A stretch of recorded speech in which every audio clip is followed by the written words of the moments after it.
The work systems approach helps in describing, analyzing, and discussing complex organizational situations, typically involving the use of information and communication technologies.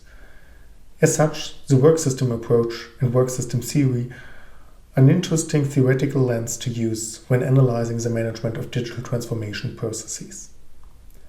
The work systems approach was strongly developed by Professor Stephen Alter, Professor Emeritus of University of San Francisco.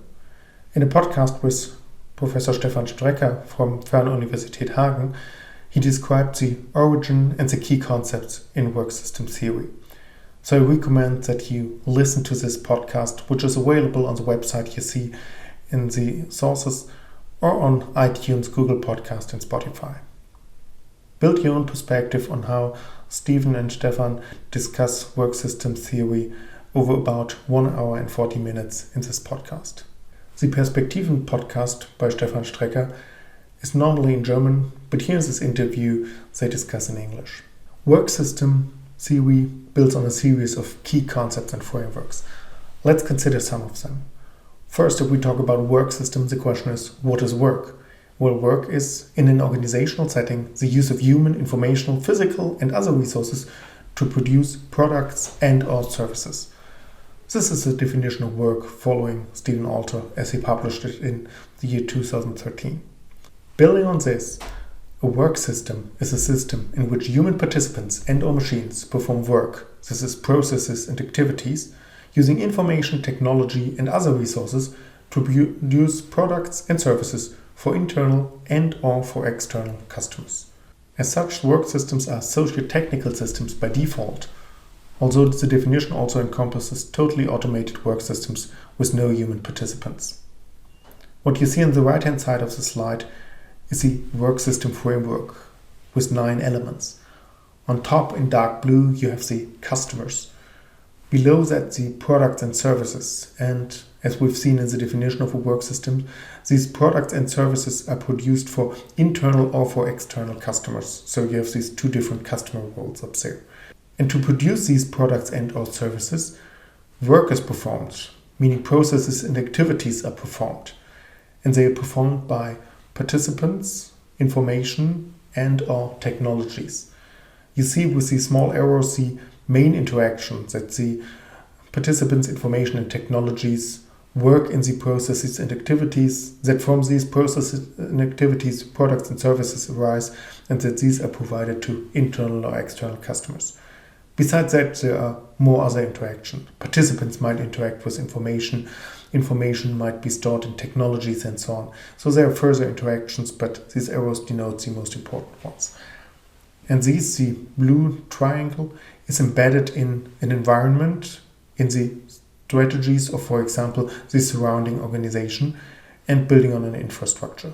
And these 9 elements, customers, product, services, processes and activities, participants, information, technologies, environment, strategies, and infrastructure, make the work system framework. Special cases of work systems include, for example, entire supply chains, individual projects, self-service work systems, or, as you've seen in the definition of a work system above, also totally automated work systems. Although typically we rather look at socio-technical systems involving humans and technology. And you see some examples at the end of the slide. A question to think about is, how does this work system framework relate to the layered model of an organization, which I introduced in another video? As work system theory is a theory with decades of development, there's a rich body of distinct concepts underlying the theory. Let's have a look at some of these key concepts. Well, first, when talking about work system theory, the question is, what is a theory? Well, it has basically 3 different components. Work system theory is an integrated body of theory that includes an analytical theory, that's the first component which I just mentioned. This analytical theory is the work system framework. So basically, roughly speaking, what you've seen on the prior slide is a triangle, obviously more sophisticated with the description. And it has an explanatory theory. This is the work system lifecycle model, which we'll come to. And in combination, this analytical theory and an explanatory theory gives the basis for a design theory, which is then the work system method. The work system approach is simply a synonym for the work system theory. The work system framework is a representation of the 9 elements which I showed you on the previous slide. The work system lifecycle model, which is the second part of work system theory as defined here, is a representation of an iterative process by which work systems evolve over time through a combination of planned change, meaning projects, and emergent, unplanned change that occurs through bricolage adaptations and workarounds. And we'll see a model of the work system lifecycle.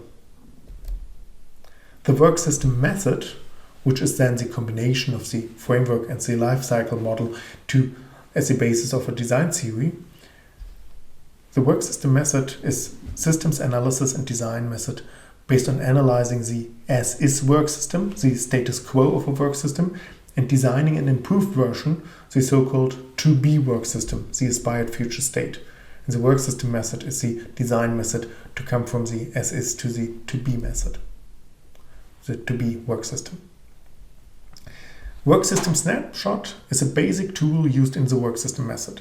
It's a formatted one-page summary, and we'll see examples of work system snapshots in the following. The work system snapshot is a basic tool used in work systems method.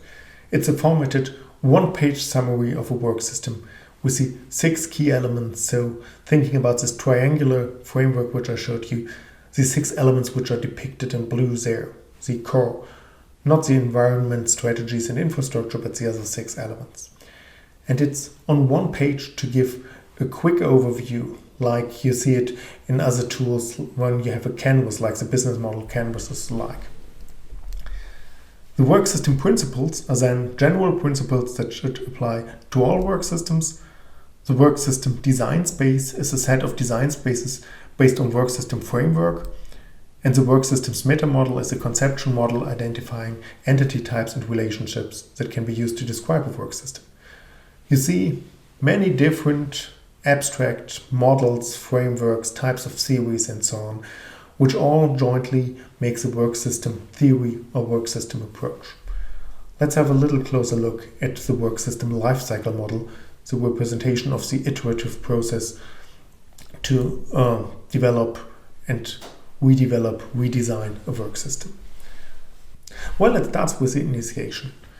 At the beginning, you have the idea to design or redesign a work system.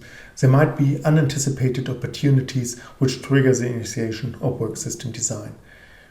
Once the initial idea is ready for development, you move on to the development stage. But as you see it with the lighter arrow, you might recognize the infeasibility of your vision, your goals, your resources, which you describe in the initiation phase. And when in development you recognize the infeasibility of these elements, then you move back to initiation phase. As I said before, it's an iterative process. And also, if you're in the development stage, still you might have unanticipated opportunities which make you refine your basic idea. Once you did the development and are ready for implementation, you move on to the next stage, to implementation. But again, you might recognize infeasibility in vision, goals or resources of your work system and might move back to development or even initiation phase. Once you're done with implementation and the work system is accepted for operation, you move on to the operation and maintenance phase. And again, you might recognize some unanticipated events, for example, the recognition of non-adoption of excessive workarounds used, which then lead you back to the implementation or potentially even the development in the initiation stage. And as in any stage, you might have unanticipated adaptations here. Finally, from the operation and maintenance phase, there's a gateway where you say you either continue with your operation in the as-is work system or you terminate the work system. Consider that, for example, projects are work systems and projects have an end. So it's normal to terminate a work system once it's no longer needed. All this gateway leads you to a redesign of the work system because you see that the performance of the work system is poor or that there are new opportunities which then lead you to the initiation of a new development of the work system. That's, in very short terms, the basics of the work system lifecycle model. If you want to know more about it, obviously either let's discuss about it or see the work from Stephen Alter, especially his paper in 2013 in the Journal of the Association of Information Systems. To close this overview on basics of the work system approach, let's consider 3 basics of the work system methods. Well, for one, the system and the problem. You should define a work system based on a problem. There's no need to define a work system if you don't see a problem which you try to solve, if you don't want to go to work system design. So define it based on a problem and summarize the as-is system in a work system snapshot in this formatted one-page overview for everybody, especially stakeholders with different perspectives, to get a shared understanding of what the definition of the work system is, what's its objectives, who are the participants, what are the key activities. You need a shared understanding of that prior to engaging in any redesign activities. The second basic would be the analysis and possibilities part. So drilling down using the work system elements and the alignment within the work system. So look at the individual work systems, look at how they interact, how they support each other, where there might be contradictions or problems, and have the analysis for identifying possibilities for work system redesign. And then third, the recommendation and justification element. There you summarize the to-be system, again using the work system snapshot. And typically it's good if you can place the as-is work system snapshot and the to-be work system snapshot side by side and show where the anticipated change should be for communicating it to all the different stakeholders, all the participants, all the technology providers, management, and so on. And then also in the recommendation and justification element, drill down to understand the impact of the changes. You should anticipate the impact of the changes for justifying whether the changes are reasonable. And there, Stephen Alter provides 10 questions related to recommendation and justification, which are very helpful for going deep in this recommendation and justification part. In a later video, we'll come to questions related to all these 3 different elements for detailing it.